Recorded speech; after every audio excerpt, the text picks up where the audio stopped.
Hey guys, welcome to After the Songs, part of the TKR Guide to the American Song Contest. I'm TC Kirkham, TK Video Central. Hope all you guys have been looking forward to doing this with me. I've never done a live stream before, but I figured this would be the perfect chance for me to start because we just got done watching night one of the American Song Contest. I was looking last week about different things over the last couple of weeks.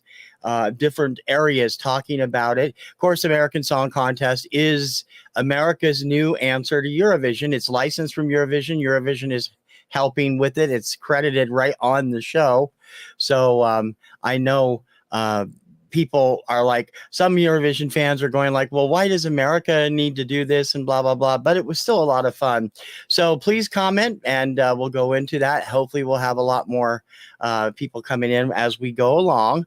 But in the meantime, let me go across it. Of course, the night opened with the first 11 artists. There's 45 more to go out of 56. We had 10 states and one territory tonight, and we'll run them down and give you my opinions on them. First of all, I got to say that the show itself was interesting. Not quite sure about the formatting of it, really. There's a whole bunch of one thing that's different from this show that is way different from Eurovision. Eurovision has no commercials. I was getting really sick of watching commercial breaks. Also, they revealed tonight that the voting is identical to America's Got Talent. You can vote for each act up to 10 times, and you can vote on each of the apps. There's NBC.com's, there's the NBC.com app, and you can also do it on TikTok, I guess, and maybe T-Mobile. Voting is open until Wednesday morning at 7 a.m. I believe that's each local time zone. I'll have more up on it by tomorrow. But in any case, let's go over the 11 acts that were part of the show tonight. We kick things off with Minnesota. Minnesota has Yam House. They are a band that have been together since high school days, and they have been a big favorite in Minnesota. They performed their original number called Ready to Go. The one thing that's different from the Eurovision, I'm used to just the postcards. I've been watching Eurovision for, I think this will be my 6th year or 7th year watching. I'm used to the postcards. All the personal stuff is more of an AGT, American Idol type thing. I'm not sure I like that, but we'll see where it goes. But they gave the story about how they were there, and their performance was pretty good. I mean, it's the first performance of a new show, so it's going to be a little bit ratty, a little bit ragged around the edges. I thought their live performance was good. I think the recorded performance was better, but that's that's going to be my personal opinion. I'm not going to tell you how I voted, and we'll see how it goes. Hey, Don, thanks for stopping by. I appreciate it. My friend Don's been giving me all kinds of stuff when it comes to tips on how to do a live show here, because I'm not the best at it, but we'll see. I know you're not normally up this late either, Don, so I appreciate it. Number 2 in performance was the person that seems to be the favorite among the Eurovision fans. She is a K-pop star already. Her name is Alexa, A-L-E capital X-A. I've been making a big thing about that. Performing her song Wonderland. Have to admit, she was a lot better than I thought she would, although I had trouble hearing her a little bit. And she did look like she was lip-syncing to me. But with that kind of dance number and the way Americans do, American television shows do, I'm not surprised if she did have to lip sync her vocals, but the rest of the dancers were great. It was a great performance all the way around. I was actually kind of happy about that. Thank you for that, Don. I appreciate it. Like I said, this is my first live stream. Going to be doing these live streams every Monday night at 10:10 Eastern until the American Song Contest is over. And I will also be doing live streams after all 3 Eurovision shows this year. So that'll be the same week. There'll be 4 live streams in 1 week because the American Song Contest finals happen less than 24 hours before the semifinals on Eurovision get started. They will be over at 10 o'clock on May 7th. Eurovision semifinal 1 is May 8th. At 3 o'clock Eastern, 12 noon Pacific time. So it'll be very close. That'll be fun. Number 3 on stage was Kelsey Lamb from Arkansas. She is a country singer singing her composition Never Like This. I was not terribly enamored with the performance, but the song itself is fantastic. I really love the lyrics. Kelsey's a very energetic and a very charismatic performer. I think she has a lot going for her. We'll see how she does in the overall scheme of things. Performing fourth was UG Skywalking, featuring Maxie from representing Indiana. He was raised or lived for a long time in Indianapolis. He was originally born in Uganda, but Love in My City, talking about the love that he gets from the fellow Indianapolis residents. I got to be honest, hip hop is not my thing. I thought this performance was pretty good. The song was pretty good. The sentiment behind it was pretty good. And I definitely think that there's a lot of great stuff out there. Yeah, it was a good song. It's a good song. The live performance, I think hip hop sometimes suffers from live performances. So, if you don't have that set they're using is so tiny. I mean, it's set up to be the where everybody is sitting is very close to the Eurovision green room sets that they use, but it seems so tiny. I don't know. Maybe it's just an illusion. In any case, I thought they did a good job on that. Up fifth this night was Puerto Rico and Christian Pagan doing his song Loco. Performance was not mind-blowingly good, knocked it out of the ballpark. I really don't like his split hair. I'll split hairs with his split hair. The half black, half white, it works for Cruella de Vil. I don't really think it works for him.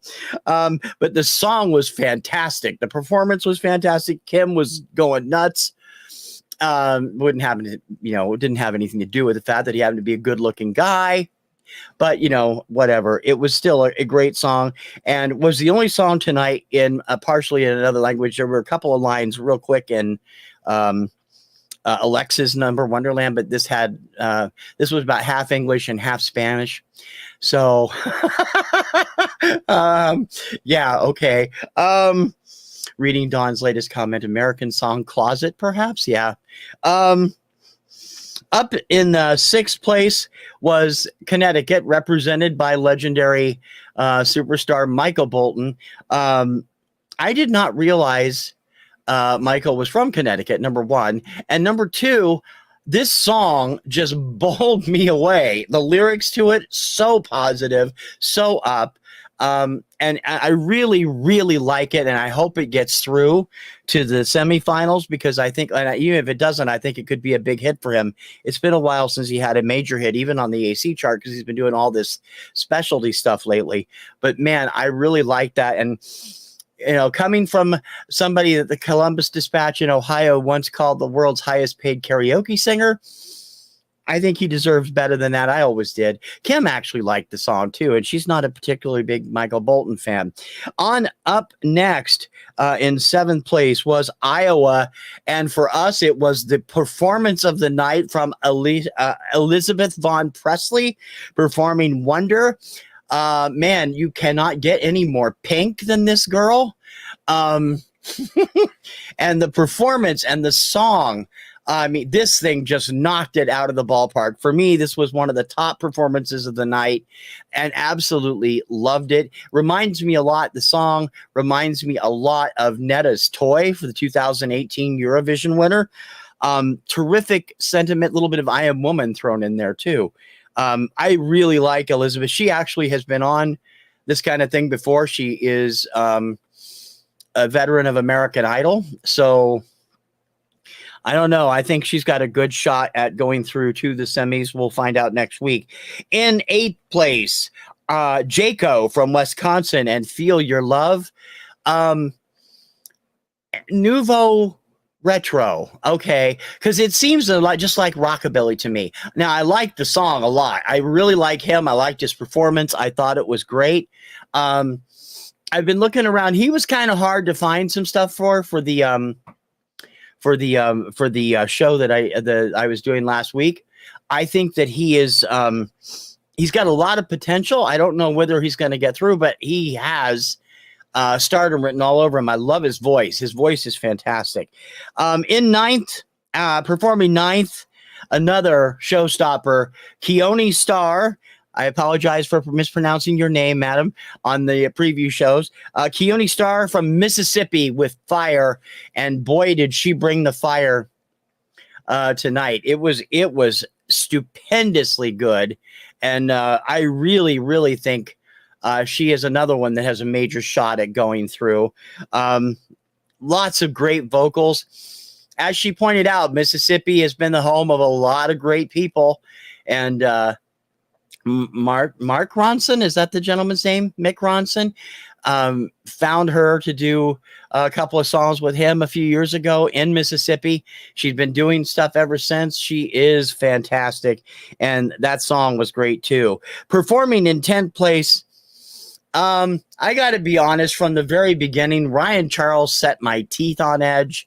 I'm not really sure about this dude with his country western rap stuff from Wyoming, but I got to admit the live performance of New Boot Goofin' was spot on. Damn it, I actually liked this song, and so did Kim. We were both sitting there going, damn it, I don't want to like it, but we do. He's a great performer. When you see him live, maybe that's better, because the videos he has on his YouTube channel are a little pre-produced, and they have all these little storylines going on. And to see him live, I think, made all the difference. I think it made a big difference all the way around. Finally, we wrapped up show one with Houston from Rhode Island and Held On Too Long. Houston has a very... Kim thought he sounded a lot like Louis Capaldi. I thought his register was too low, but the style was the same. To me, he has a similar sound to BJ Thomas, that warbly voice. Man, did he deliver on this. That song was fantastic. And I'm partial because I live in Boston, so I'm rooting for the New England states, Connecticut and Rhode Island this week. But it was truly, truly fantastic.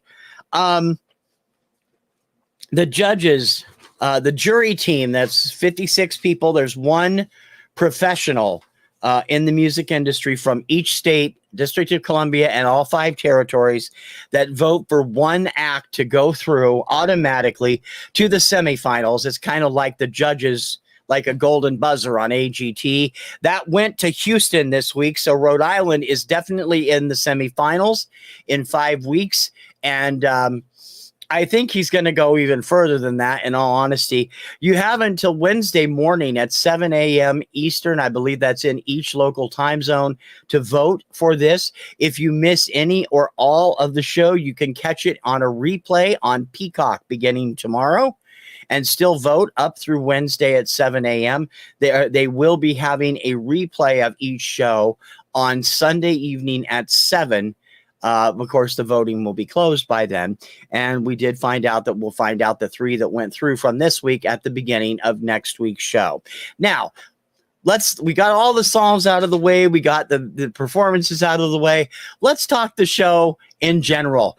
I'm sorry. Who dressed the 2 hosts tonight? That polka dot monstrosity that Kelly Clarkson was wearing, what the hell went through Wardrobe's head when they gave her that to wear? And that thing Snoop Dogg had on wasn't great either. I mean, Kelly made the most of it, and she obviously enjoyed the outfit, so I suppose that's fine. More power to her. But man, I don't like the outfits. Her outfit got considerably better when she put the Michael Bolton t-shirt on for one segment. Where is this going to go wrong? Well, if you're a Eurovision fan, you're sitting over there and you're watching it, because this thing is airing in most of the Eurovision countries in the next 2 or 3 days. They can't vote, of course, but they're going to be able to see it. This thing is so un-Eurovision-y right now. The performances are there. For sure, they're similar to the Eurovision style, but the little interviews that Kelly's doing, those remind me of the Eurovision green room interviews. Sure, The thing that Stoop Dogg is doing, Facts You Should Know or something like that, that's okay. I suppose that also kind of fits the Eurovision mold, but there's a lot of hokey stuff going on. And of course, the commercials. Eurovision does not have commercials. Eurovision airs each show from start to finish with a couple of host segments splitting up groups of songs, but no ads. So I wish they would have thought about doing that, or maybe putting like 2 large ad breaks in the whole show and then letting the flow go. But we got to remember, this is American television. It's commercial television. It's not Eurovision, not the EBU, and it's not going to be identical by any stretch of the imagination. So for the first show, except for what appeared to be a technical glitch stall with the final vote that put Houston through,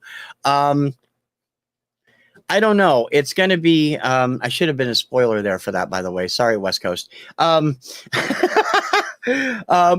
think that all the way around, it's going to take some tweaking by each week. Now, they're going to have 6 episodes.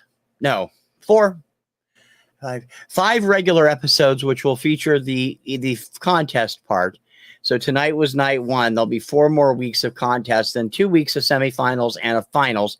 And the feeling is good. I think one thing that I don't like is the fact that they're holding the songs until the day of the show. For Eurovision, people get to know, they get behind the songs for months before Eurovision happens. So I think going this route may need some tweaking if they come back for a second year, which I hope they will do. All of the songs, as Kelly was saying all night long, are available on every streaming service. You can get them on Amazon, iTunes, Spotify, Tidal. All of them have American Song Contest versions up, and they have all 11 songs from tonight. And hopefully they'll have a few more. Do it. I wish they would do it earlier. Maybe the Thursday before the show airs instead of just less than 24 hours beforehand. Because doing it this way does not give fans who could become major supporters of the show in a big way behind it like they do for Eurovision. But it is trial and error. We're going to see what's happening all the way around. Yeah, Don, if you didn't see the whole show, definitely catch the replay on Peacock, because they're definitely worth it. All of the songs are worth it. And it was a lot of fun. Of the VidNet, one thing that bugs me about that is, if you've never noticed, the talent shows, when they're on, they tend to play up any kind of sob story that one of the contestants has. America's Got Talent and all the other shows do that a lot. They did that with Christiane Pagan from Puerto Rico talking about Hurricane Maria. And I really don't think that should have come into it. I know Maria hit bad and right where he was, but the way that to me doesn't leave it. It doesn't let it be an even-handed show if you're going to start doing that, because then people are going to start feeling, oh, I got sympathy for this or whatever. Just to kind of, all the rest of them were just about the person and more about their surroundings and their upbringing and stuff. And I suppose that fits Pagan too, but they didn't really need to get into that. And I feel like that's kind of almost a queen for a day syndrome with that kind of stuff. So I hope they leave it out of the rest of them. And next year, I think they should do all those pieces like they have on the show in a special before the premiere of the show, and then just do postcards like Eurovision does, because you get through it a lot faster. You can have a lot more people on one show. It's going to be an interesting thing to watch over the next few weeks. And I'm going to be covering it every week live right after the show at 10:10 Eastern, 7:10 Pacific. So I hope people will join me. You can all go back and check out the TKR Guide to American Song Contest, which gives highlights of all 56 performers. No video, unfortunately, from 2 of the performers who don't have it, not allowing it to go through. But in any case, I hope that you will please vote. The more you vote, the more support we get for this, the better chance it is for it to be tweaked and played with a little bit and come back for another year.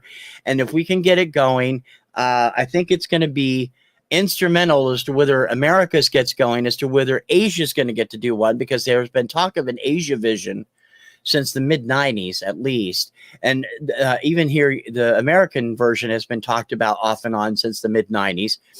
Eurovision wants to conquer the world with this format and have everybody do it. Now, the winner of the grand final winner will appear on the Eurovision grand final in the interval. The interval is the period between where people are voting, between the end of the performances and the beginning of the scoring.